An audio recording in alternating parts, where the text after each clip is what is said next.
Hi, everyone, and welcome to our first Hangout on Air for the Teacher Leader cohort for the January 2019 cohort.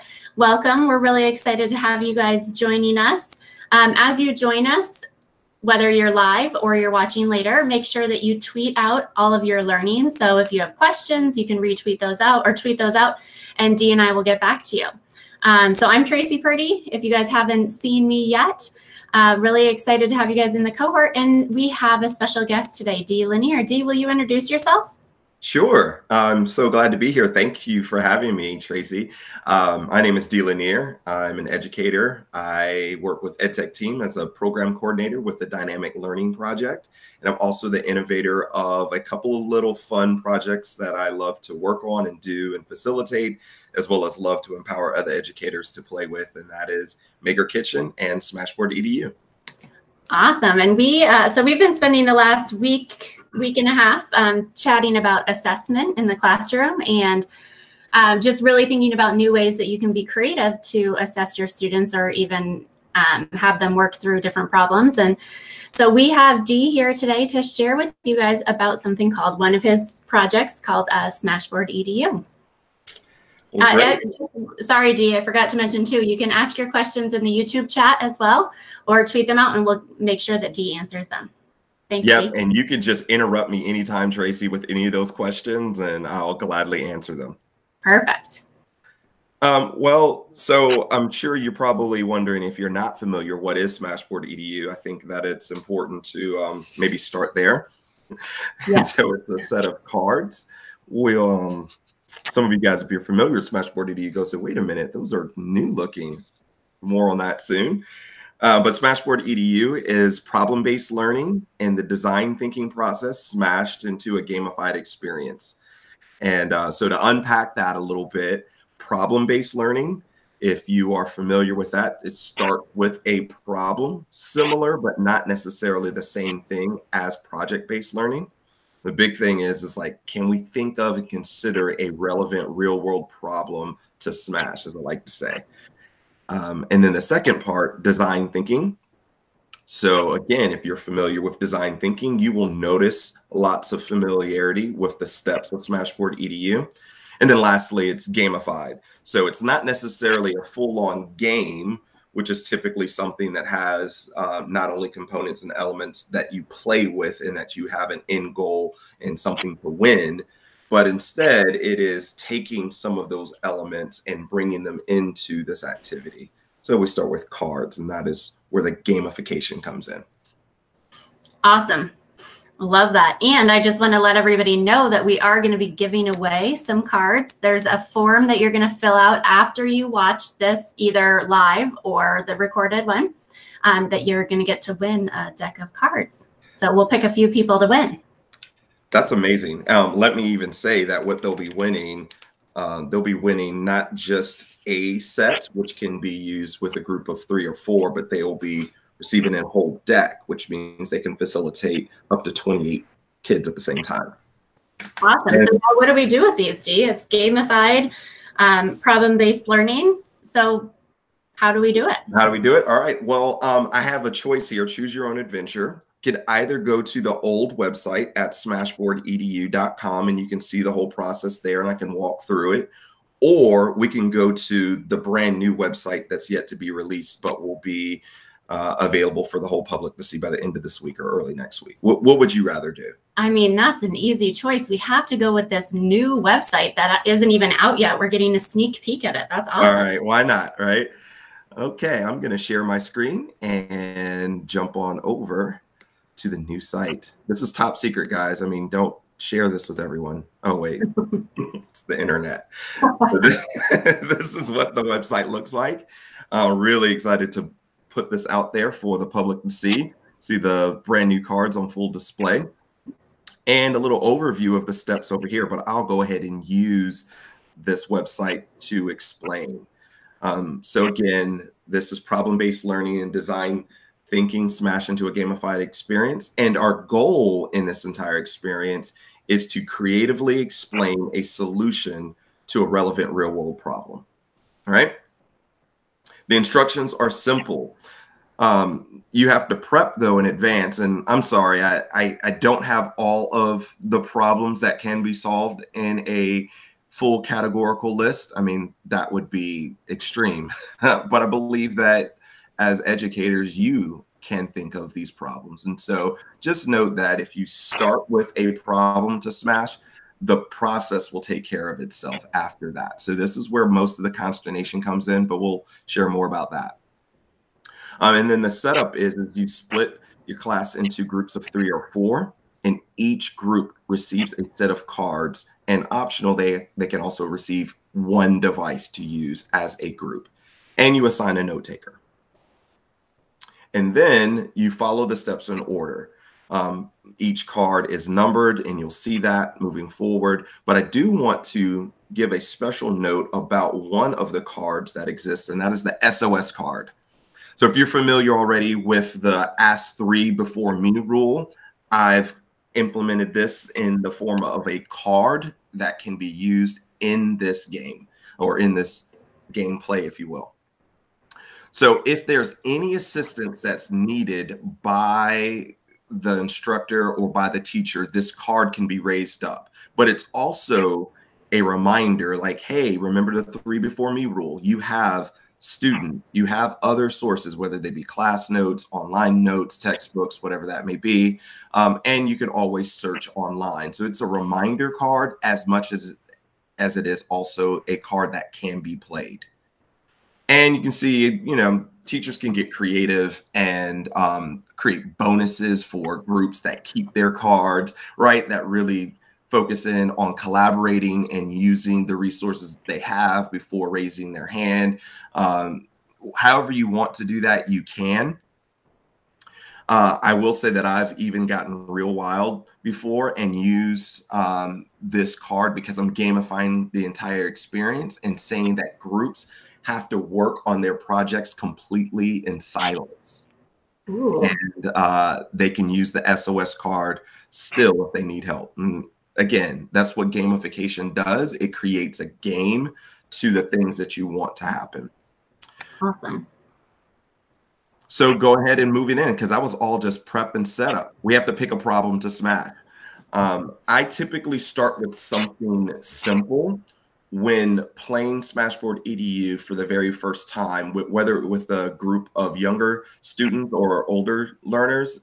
The goal is to help them become familiar with the process, and then maybe we will combine it with our academic content and go from there in the future. But just starting out, I'll just choose something really simple. Maybe something that they're already familiar with, something that's in current in the news, or just a social issue that seems to be common amongst students of that age group. Because again, I'm also trying to make sure that it is relevant to them. So it may be something like smashing problems such as bullying, inequity, boredom. And that's always an interesting one, especially for you classroom teachers, to say, we want to smash boredom in the classroom. If you hear that complaint oftentimes, you know, this is boring. It's like, okay, let's turn that problem into a solution. And, you know, sometimes the kids pick up on the fact that you're doing a little bit of ninjutsu on them and flipping it on them. But that being said, this is the first step, or excuse me, I should say this is the preparation before moving into the first step. And that is picking that problem to smash. And once that is set, then you go. I love to use timers. I'll show you some of the resources that are here on the website. I like to have like musical timers, like intense music going. I set the time for how long they go in each step of the process. And so if we're doing the problem card, for instance, if I'm doing it really, really fast with a really, really simple problem to smash, I might say, you know, we're going to spend just 2 minutes on this set of questions. And as the groups flip over their cards with step 1, they have to answer these 3 questions. What is the problem? Who does it affect? And why is this problem important to you? Awesome. I love those questions. Yep. We're just diving deeper and trying to give some guided prompts to, again, what is primarily the design thinking process. And then we move on to the next step. After they've done that, remember, they're working in collaborative groups. They're answering these questions together. And because you are not like running around answering every individual's question because you've gamified it with the SOS card, this is your opportunity as an educator to facilitate and to walk around, to roam, to hear what kind of responses the students are giving, to push in if necessary, and give a little bit more help with helping a group think more specifically instead of super broad. I don't accept answers like everyone, everywhere, all the time. Let's get more specific than that.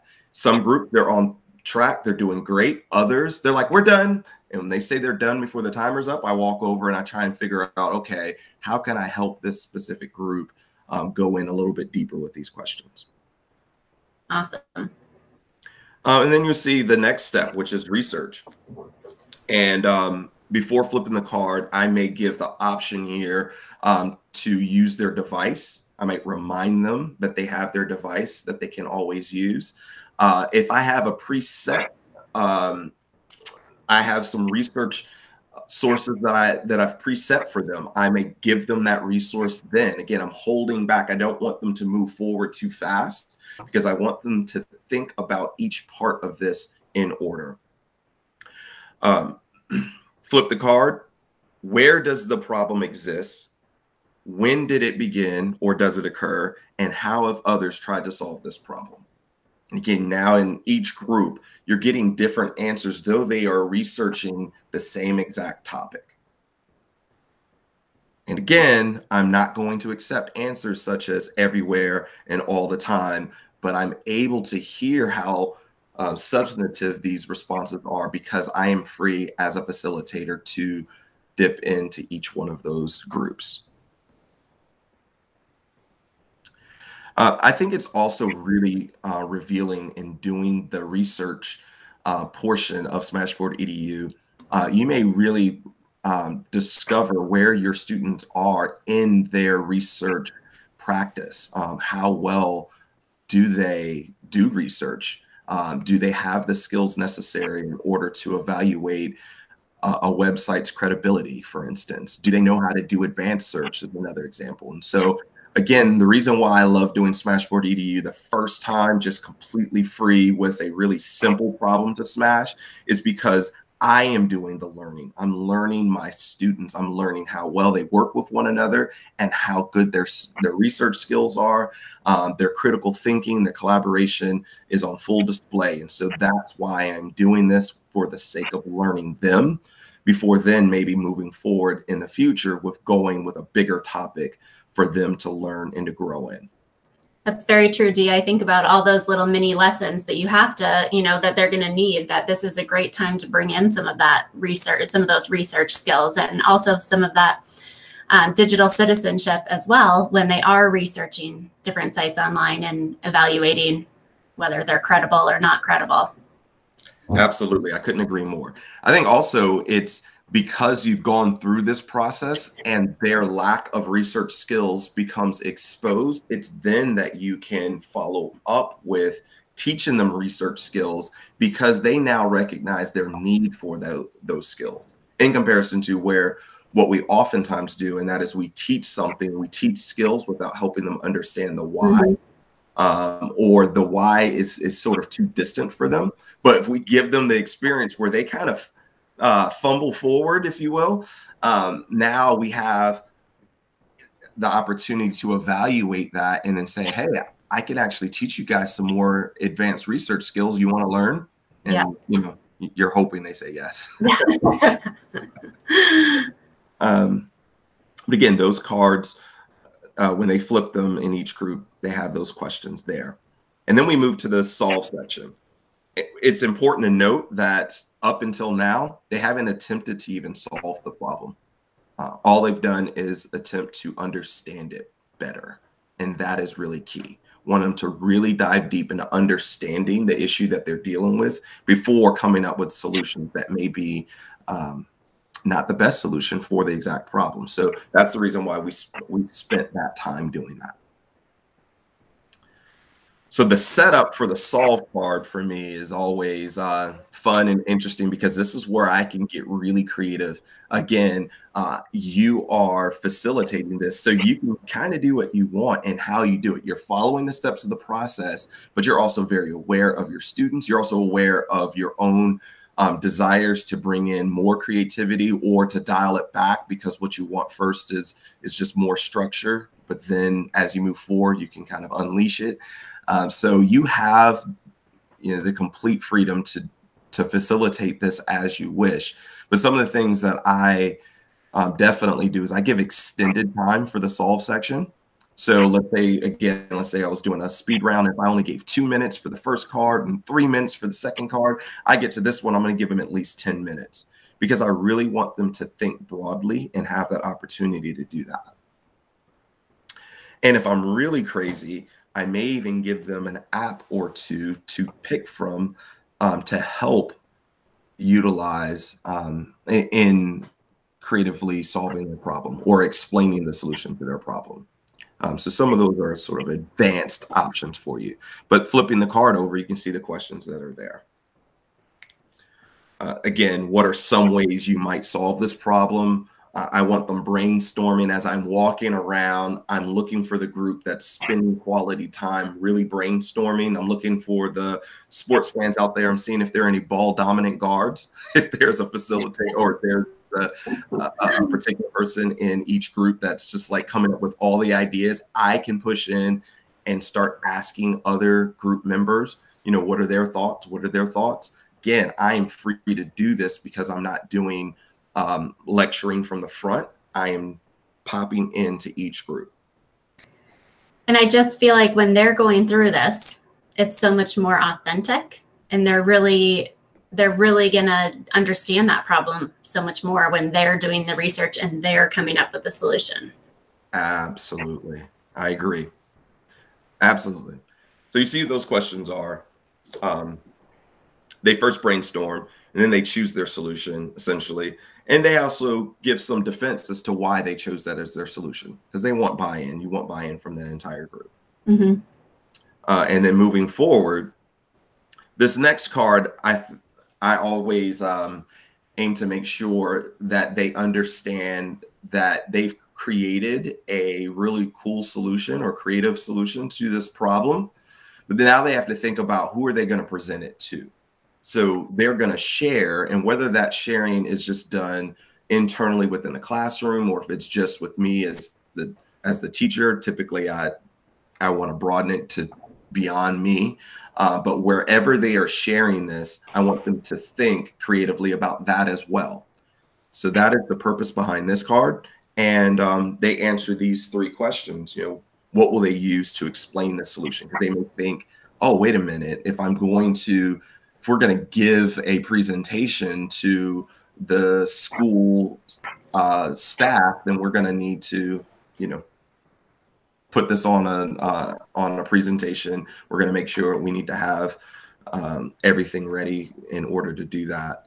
And then they're going to have to, consider, well, how does this work? They're going to be sort of re-explaining their solution, but for that intended audience. Mm-hmm. And, where are they going to share it? And sometimes it's an email, sometimes it's a Twitter campaign, whatever it may be. They need to consider those things. And in many ways, this is the end of the process, but I don't like to end it there. I like to end it on reflection. After we're all done, whether we do this corporately or we do this individually or we do this just in their small groups, I want to reflect on this process that they've just experienced. I want them to acknowledge all the new things they learned. And maybe that was new information. Maybe that was new value importance in going through a process. Maybe it's just new things about themselves or people they worked with. Whatever it is, I want them to consider those things. But I also want them to consider, when did challenges occur in this process? And so this is an opportunity for them to be honest about the things that they got hung up on, and whether or not those things were personal hangups or group dynamics or poor instructions from the facilitator, whatever those things are, because we always want to consider those things to improve towards the future. And so we asked this last questions: how would you do things differently in the future? And these are the basic steps of SmashBoard EDU, but there's lots of modifications and expansion possibilities. I involve things like Flipgrid, obviously Twitter, taking things public on blogs, but these are the steps that are necessary in order to solve the problem, if you will. I love it. And I love that the final step is definitely reflection. Yep. Do you have some people watching, and mainly they're just absolutely loving the concept and saying, you know, it's an awesome way to solve real world problems, great way to get them up and working collaboratively, authentic learning, critical thinking, problem solving, creative solutions, communication, collaboration with gamification. So it sounds like people are really excited. I'm wondering what would be one example of a problem that you've seen solved with SmashBoard EDU in the classroom, or one example of a problem that a teacher has given? I will say that typically the leaning for me, as well as several other teachers that I know that have run SmashBoard EDU, is running social issues, or excuse me, using SmashBoard EDU to solve social problems. Social justice issues. Sometimes they are like community-based problems. One of the things we did at a former school of mine, they had lots of energy waste. And so they saw that as a community problem that needed to be solved, but it was also in line with their curriculum and what they were learning in science class. So they were learning all about energy waste and heat waste. And so then it turned into a campaign that they ran in the school around, I want to remember the verbiage correctly, but it was like stopping vampire. Somebody out there on the internet knows exactly what it's called, but it's like if things are plugged up but not being used, then it's like vampire waste or something like that. Okay. So then they like had some fun with like putting these little cutout vampire teeth over all the outlets, like just as reminders to unplug at the end of the day, things like that. They literally had heat detection laser thermometers and went around and scanned what was radiating the most heat, connected that to the air conditioning system, how that was contributing to the air conditioning being used more in the classroom, which then increased the noise level, which then increased the air conditioning, which increased the noise, which was all leading to more and more energy waste. It was just absolutely phenomenal, the layers upon layers of learning that was done in that. And then they had fun with like their campaign and what they did. That's awesome. I love hearing that. Any other just advice for people when they're thinking about trying to use SmashBoard and as assessment in their classroom? Absolutely. A few different thoughts. One, this might sound like or seem like a funny segue, but it's connected. If you click on this little menu bar, and again, if you're on the SmashBoardEDU.com website today, all of these resources are there. It's just not as pretty as it is on this. But presenting SmashBoard EDU through Google Slides or with Nearpod, if you use Nearpod, printing your own cards, if you're like, hey, I can go through that and use that, utilizing lots and lots of different creative apps that are accessible on the web. I have a app directory that's there. Like I'm letting you know right now, this is full. So these are all components that you can add on, as well as musical timers. So now working backwards, I would say adding the music, having the fun within the process is something that I highly recommend because it just adds a lot to the entire feel of what you're doing. So again, if I was doing like a 2-minute part of the session, then I'd have this slide going. Music, if my internet wasn't acting weird, would start running in the background. Kind of changes the environment. The other things that I would highlight would be, let me stop sharing my screen so I can just talk to you guys. Other things I would recommend is if you use a Pear Deck or use a Nearpod, you're able to collect those responses, right? So you have those all in a digital space that you can review. You can see the quality of their responses. So you're really evaluating them, not just based on standard exams, but you're really getting their responses and getting an understanding of their quality, the quality of their understanding of work. I like to use Flipgrid a lot. So I have them do their final reflection on Flipgrid, but then attach their final product in Flipgrid. So again, I'm getting both that qualitative and quantitative, right? So I want to see your solution, but I also want to hear about your process in this. And then the biggest tip I would give is don't end there. Don't say, okay, we're done. Now you have the beginning of building something. And so that's where sort of full-on project-based learning can happen because they've now expressed an idea of what they want to do. They have all the rationales to why they want to do that. Now you have to give them extended time to do it. And I would say last but not least, connected to that, I would establish a single point rubric with those students. So we sort of co-create a single point rubric so we can evaluate the quality of their work, incorporating the understanding of the content. And so it may be something like, you must use 4 or 5 key terms from our content in order to explain your solution and make that a part of your final product. Those are just examples of things I would do. Awesome. I love that, Dee. Well, Dee, thank you so much. I know that right now you said that everything is live at smashboardedu.com. That's the old site. When do you think the new site's going to go live? Friday, Monday. Very soon. Maybe we'll make that announcement out online, but very, very, very soon. You can even see that preview. We had the order your cards coming soon. We want to have that order form on there. We want to release the site and not make people mad. We want to release the site and say, okay, this is how you can get them now. Awesome. Well, we're super excited about that, and we'll all be staying tuned to, we can now follow the SmashBoard EDU hashtag and make sure we stay tuned to that release for sure. Thank you so much for joining us. Remember, everyone here, I'm going to send out a form for you guys to fill out so we can win some of the cards and I can send them your way. And if you don't win them, then Dee had some other great options that you can print us out yourself, or you also will be able to order them yourself soon as well. Dee, thank you so much for joining us. We really, really appreciate it. And any last thoughts for the teacher leader cohort? Oh, goodness. Have fun. Have fun. I mean, seriously, what if learning can be done in a fun way? That's really our mission, I think, as educators. Awesome. Fantastic. Thanks, everyone, for joining us, and we'll see you online soon. Bye.